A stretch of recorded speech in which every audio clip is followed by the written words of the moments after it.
ગુજરાત સરકારે વિધાનસભામાં એક વસ્તુની જાણ કરી કે 1606 એવી સરકારી પ્રાથમિક શાળાઓ છે જેમાં ખાલી એક જ શિક્ષક છે, એક જ, બધા વિદ્યાર્થીઓ માટે એક શિક્ષક. 1 થી 8 ના જે આપણે પ્રાઇમરી કહીએ ને, એટલે 1 થી આમ તો 1 થી 7 માટે કહીએ, તો હવે 8 ગણીએ.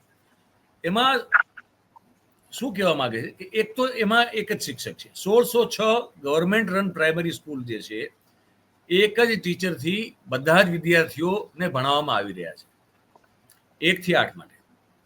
અચ્છા, હવે આવી શાળાઓમાં વધારો થયો 2022 થી. આજે 1606 છે એ પેલા 1606 નહોતી, પણ 2022 થી એમાં 700 સ્કૂલ વધી ગઈ, એટલે 1606 થઈ ગઈ. હવે તમે વિચાર કરો કે નીતિ આયોગ જે છે, સરકાર આ ડબલ એન્જિનની સરકાર છે, નીતિ આયોગ જે છે એનો પણ રિપોર્ટ તમે જોઈ લો, તમને નેટ ઉપર મળી જશે. એ પણ કહે છે કે ભાઈ ક્વોલિટી એજ્યુકેશન જે છે ગુજરાતમાં સરકારી પ્રાથમિક શાળાઓમાં જે ગુણવત્તાવાળું જે એજ્યુકેશન છે એમાં પણ તમને ઘટાડો જોવા મળે છે. બરોબર છે. Gujarat trails in quality education એવો નીતિ આયોગનો રિપોર્ટ છે 2024 નો. દર્શકો ગૂગલ કરશે એમને મળી જશે. એટલે આમાં એવું નથી કે કોઈ મહાન અમે શોધ કરી છે. આ બધી તમે તમને કહી છે, બધું નેટ ઉપર અવેલેબલ છે.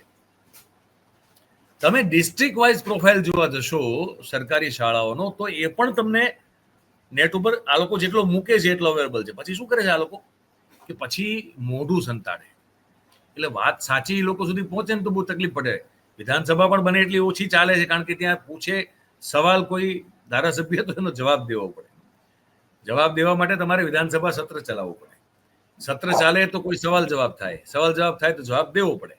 આ લોકોને કોઈ વાતનો જવાબ દેવો નથી, કારણ કે દઈ શકે એવી સ્થિતિમાં નથી. હા, યસ, વાત સાચી તમારી. એના સમર્થનમાં એક કહી શકાય મયુરભાઈ, કે જે સરકારી શાળાઓમાં બાળકો ભણે છે, ખાસ કરીને ગુજરાતી માધ્યમમાં, તો એમાં 72% બાળકોને ગુજરાતી લખતા વાંચતા પૂરેપૂરું આવડતું નથી. 72%. તો આ શિક્ષણની ગુણવત્તાનો માપદંડ છે કે ગુજરાતી માતૃભાષા છે, કે જે ઘરમાં બોલાય છે, બહાર બોલાય છે, શેરીમાં બોલાય છે, નાના નાના બાળકો રમતા હોય છે ત્યાં પણ બોલાય છે. તો માતૃભાષાની જો આવી હાલત હોય તો હવે એમાં આપણે ગણિત છે, સાયન્સ છે, આ બધા વિષયો જે છે, ઇતિહાસ છે, આવા બધામાં કઈ રીતે અપેક્ષા રાખી શકીએ? અને એટલા માટે આ ભલે સરકાર એની ગુણવત્તા નથી જાળવતી. હા સાહેબ, હું તો તમને ત્યાં સુધી કહું છું, ખોટું ન લગાડે કોઈ, પણ જે દેખાય છે હું કહું છું.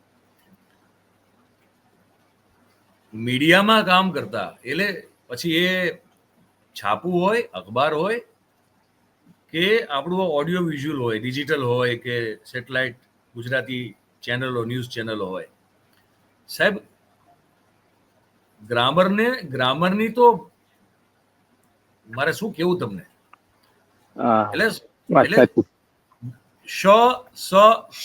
આમાં ફરક નથી પડતો કોઈને. હા, મારા દીકરા બોલે કે ખૂબ સરસ વાત છે, એટલે ભાઈ સરસ ન બોલે, એને સરસ કહેવાય. સ અને શ, સગડીનો સ, ષટકોણનો સ, સાહેબ કોઈ ફરક જ નથી કોઈને. અને બિંદાસ બોલે છે. આપણા જે આ મહારથીઓ જે બધા ફિલ્ડમાં કામ કરી રહ્યા છે, હાથમાં માઇક આવી ગયું એટલે એને લાગે છે કે આ કોઈ પિસ્તોલ આવી ગઈ, અને આ પિસ્તોલ છે ગમે તાકીને ભડાકા કરવાના છે. એને તો મયુરભાઈ, આ પત્રકારોને એ પણ, એટલે બધાને નથી, પણ જે ખાસ કરીને નવા આવેલા જે છે, હા, જે કરે છે એને કે બધાને, આપણે બધાની વાત પણ નથી, આપણાથી પણ ભૂલ થઈ શકે, એવું કઈ નથી કે ન થઈ શકે, પરંતુ નો, ની, નું, ના, આ જે છે એ કોઈ પણ શબ્દની પાછળ જોડાયેલું હોવો જોઈએ. આ પેલો સિદ્ધાંત છે, બરાબર છે. પરંતુ અત્યારના જે બધા જનરેશન થી લઈને કેટલાક લોકો, જે પત્રકારો ખાસ કરીને, તો એ બધું અલગ કરે છે, નોની નુના ને અલગ કરે. અરે આટલું પણ નોલેજ નથી.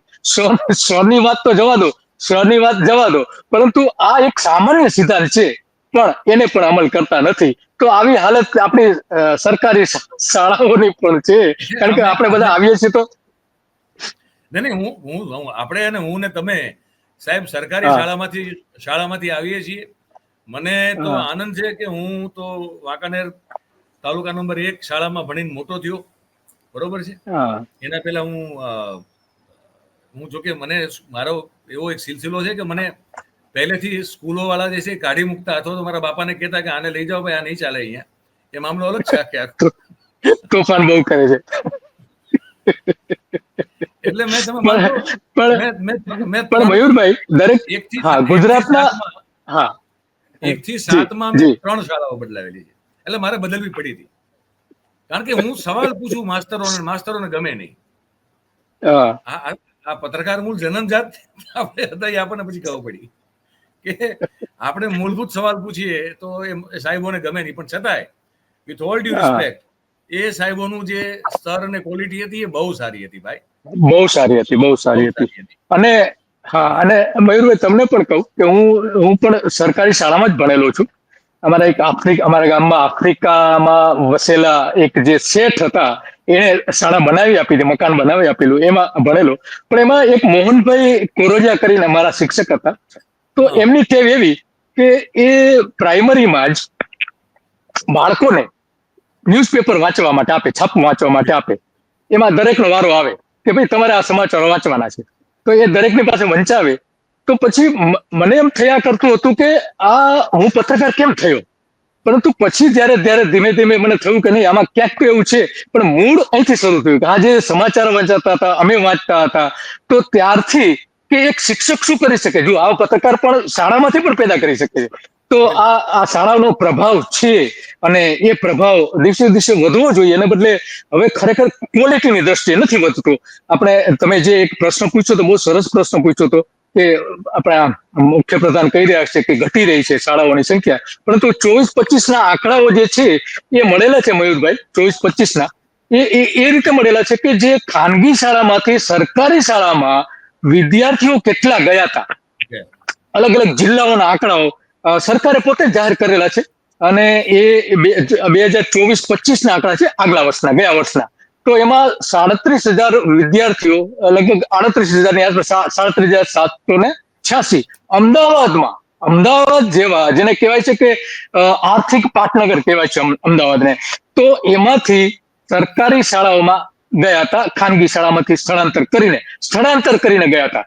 તો આ જે ટ્રેન્ડ જોવા મળે છે એ મૂળ વાત એ છે, કારણ કે અમદાવાદ શહેરમાં આજે આટલા 37,000 વિદ્યાર્થીઓ જયારે જાય, એનો મતલબ એ થયો કે આટલા કુટુંબોને, 37,000 કુટુંબોને આર્થિક રીતે મુશ્કેલી છે, અને એટલા માટે પોતાના બાળકને ખાનગી શાળામાંથી ઉઠાવીને સરકારી શાળામાં લઈ જઈ રહ્યા છે. અલબત્ત એમાં કેટલીક શાળાઓ સારી બની છે, એ પણ એક કારણ હોઈ શકે, પણ કેટલા ટકા, સવાલ એ છે. એ રીતે સુરતમાં 22,000, વડોદરામાં 10,000, રાજકોટમાં 6,000, બનાસકાંઠામાં 10,228 બનાસકાંઠામાં આટલા મોટા પ્રમાણમાં ગયા હતા ખાનગી શાળામાંથી સરકારી શાળામાં. મહેસાણા જિલ્લો કે જે આપણા મુખ્યપ્રધાનના જે અકસ્માત બની ગયેલા તમે કહો છો, એ મહેસાણા જિલ્લો જે છે એ આપણા અત્યારના જે ટોચના રાજકીય નેતાઓ છે, જેટલા પણ ભારતીય જનતા પાર્ટીના, એ તમામના મહેસાણા જિલ્લો છે. ત્યાં 8,000 બાળકો આ રીતે ગયા હતા ખાનગી શાળામાંથી સરકારી શાળામાં. મહેસાણામાં આ થયું હતું, ભાવનગરમાં 8,000, જુનાગઢમાં લગભગ 8,000 ની આસપાસ, આણંદમાં 7,000. તો આ રીતે સ્થળાંતર કરીને ગયા હતા. એનો મતલબ શું થયો કે રાજ્ય સરકાર દ્વારા શિક્ષણ માટે કુલ જે ખર્ચ કરવામાં આવે છે, લગભગ 55,000 કરોડ રૂપિયાનો ખર્ચ કરવામાં આવે છે મયુરભાઈ. ખર્ચ એટલું મોટા પ્રમાણમાં કરવામાં આવે છે, પણ તે ક્વોલિટી એજ્યુકેશન જે હોવું જોઈએ એ હજુ સુધી મળતું નથી. અને એના કારણે બાળકોની જે શૈક્ષણિક સ્થિતિ છે એ સુધરી નથી શકતી. એટલા માટે આ ચિંતાનો વિષય છે. આપણે જાણીએ છીએ કે ખરેખર તો શિક્ષણ માટે જે બજેટ ફળવાવું જોઈએ એ એનાથી પણ વધારે હોવું જોઈએ.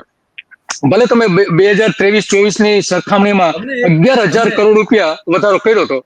જી, 11,000 કરોડ રૂપિયા, એટલે કે નાણાંમાં તમે વધારો કરી રહ્યા છો, પણ એની જે ક્વોલિટી મળવી જોઈએ એ નથી મળી શકતી. જી મયુરભાઈ.